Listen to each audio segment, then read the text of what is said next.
let's go verse by verse. I'll explain the first two verses first. In the beginning was the Word. So, beginning meaning beginning of time, meaning before that there was nothing. The universe came into existence, and that is what we call the beginning. Before that was the Word. And the Bible says, and the first verse says, the Word was with God. So, this Word was with God. And the Word was God. So, this Word was God. So, this word actually refers to Jesus. Later in verse 14, we will understand that this word refers to Jesus. So, maybe John wants to say that uh, through Jesus, we come to know Christ. We come to know God, God the Father.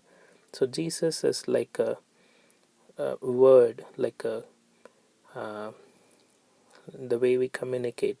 So God wanted to communicate. God wanted to reveal Himself to us. So He used Jesus. He sent Jesus. So like a word to communicate. So maybe John used word in that context. So that's what we see in verse 1 and 2. Verse 2 says, He was with God in the beginning. Verse 3 we see, through Him, through Jesus, all things were made. Without Him, nothing was made that has been made. So, since Jesus was from the beginning, or before the beginning, Jesus was, and Jesus is God, through Jesus, everything was made. So, anything that ever came into existence because of Jesus. So, this world and all of us, we are made by God, made by Jesus, through Jesus. And that's what we see in verse 3. Verse 4 and 5. In Him was life, in Jesus was life. So without Jesus, we cannot have life. Jesus, God, breathed His breath into our nostrils. And that life was the light of all mankind. To see anything, to understand anything, we need light. So this light is God Himself, is Jesus Himself. With Jesus, we can see and understand uh, how beautifully God made everything and why God made everything, the reasons and the purposes behind uh, all things that He made. So Jesus is life for us, and Jesus is light for us. And this world was full of darkness because we didn't have God, we didn't know God.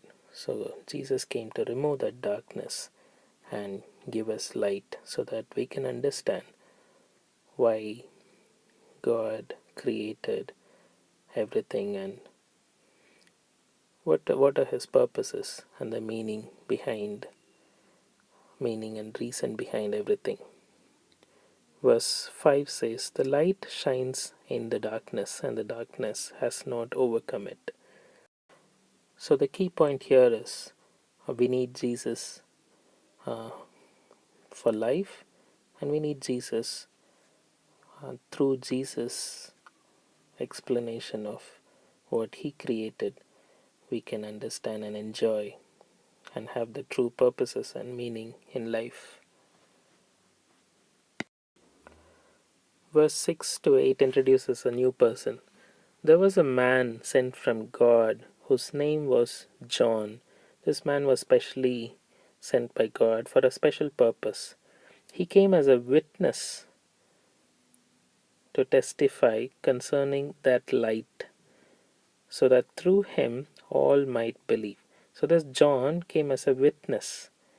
So he came to testify something, he came to announce something ahead of Jesus. And his news is that light is coming. that God is sending Jesus as light. We are in darkness. We need light.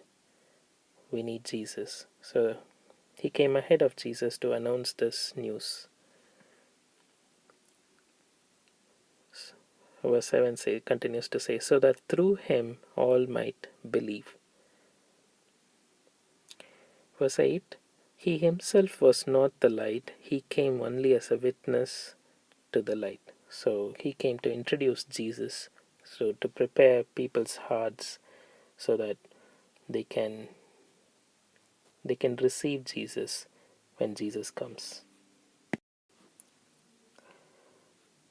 Verse 9, the true light that gives light to everyone was coming into the world. So there's something that is true, there is something that is false. So true light is Jesus. He is the source, he is the correct, he is the right light for us. There are other false lights. So verse 9 says, the true light that gives light to everyone was coming into the world. So he is coming into the world that he created. So in verse 10 we go on to read that.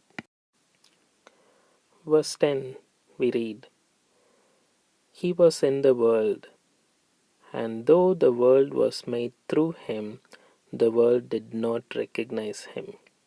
That's a very sad thing. We saw in the earlier verses that Jesus made everything. Everything was made through him. This world was made by him. And when he came to his own, to this world, people did not recognize him. People meaning us, we human beings, we did not recognize him. So that's a sad part. That's what we see in verse 10.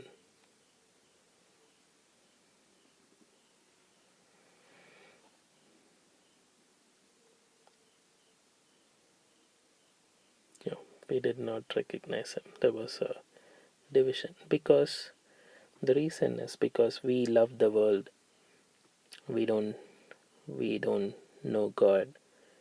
We love darkness, and we didn't love the light. We didn't want to be exposed. We didn't want to change. We want to be who we are, the same as. Verse 11 makes it more sadder.